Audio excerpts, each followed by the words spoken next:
Collection of the Newcastle Historical Society. This is Milt Swanson's hat when he would go down into the mines as a carpenter. And you'll see the batteries here attached, and then it's all electrical, which is way safer down in those mines where there's carbon dioxide gases and so forth and so on that can light up. And Milt lived here, across the street. His father and grandfather all worked in the mines here at Newcastle, Coal Creek.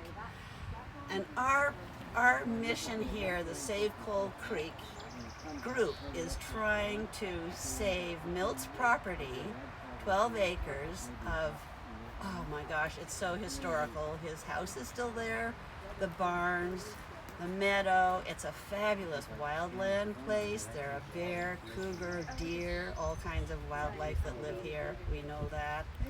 And so that is our mission, is to try and preserve Milt's legacy, his property. There's a developer who's bought the property at the moment, would like to put in 35 houses. But the land is right next to Bellevue Park's Coal Creek Park. And on the other side, it's where we are right now, land owned by King County Parks.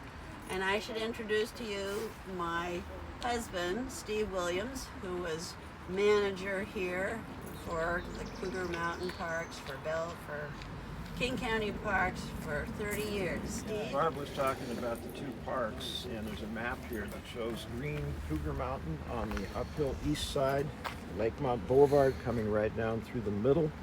We're right now at the Red Town parking lot. Across the street is 445 acres of Coal Creek Park. But right in the middle, where the animals cross the road, and where it would be a much safer place for people to cross the road, is this privately owned property.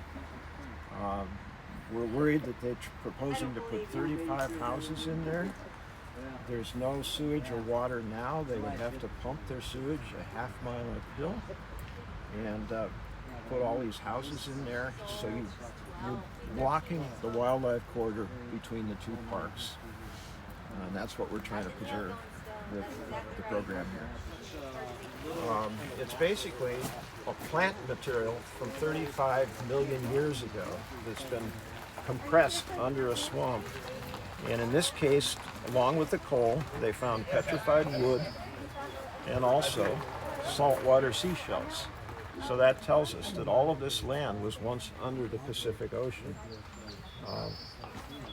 Above all of that was sandstone, which comes in layers. Each time the creek floods, it pushes down more sediment with different colors. So we have red and gray sandstone, saltwater mussel shells, clam shells.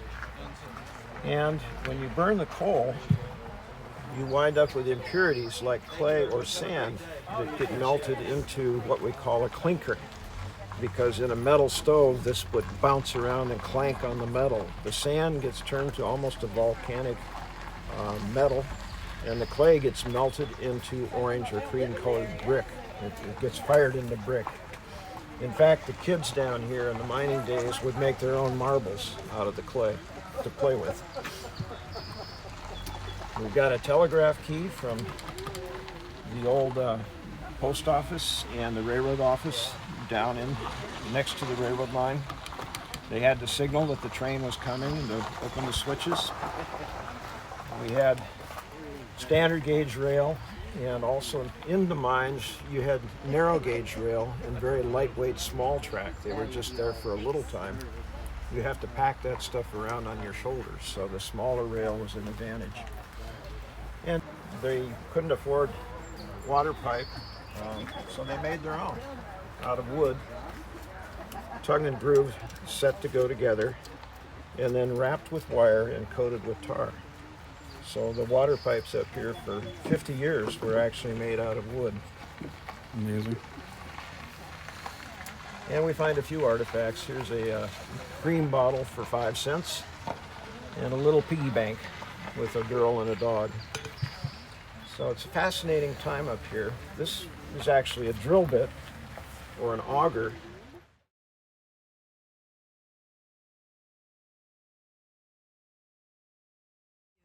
Such as Milt and people here at Cougar Mountain. And you'll notice there's the top. And then it's very clever because, if I can get this open, in the next part, you put your meal, whatever, in here. And the bottom is something hot. So what's in the bottom keeps what's in here warm. And a lot of the pictures you'll see of the miners have their lunch pails like this. Let me show you one of the older style hats. This one, it has a little, in the front we call it the teapot. And this teapot would have been filled perhaps with whale oil, and the little wick dipped into the whale oil, and then the wick is lit. And so think of that. These miners are down underground in their tunnels, and they have an open flame right at the front of their heads. That was their light to begin. Next development, and this is called an acetylene lamp. It's very clever, I think, chemically, scientifically, and so forth. In the bottom, there's carbide powder down here in the bottom. And you screw this on, you'll see this little spigot right here. All right, so what's the spigot for? Interestingly enough, in the top, open this, and there's water in the top. This little lever right here, we can move, and that causes more or less water to drip down onto the powder. The more water that drips onto the carbide powder, the more flame you're going to get when you light this here. There's the gas coming out the front, and right here you can light this, and then you'll get a brighter or less bright flame. And around the edge here is the mirror, so that gives you more light. This was much safer, but also attached by this to the front of the hat.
Did you come out here today?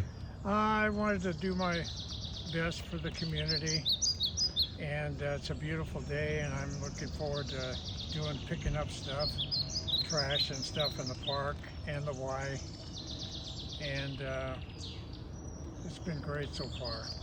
Thanks, Phil.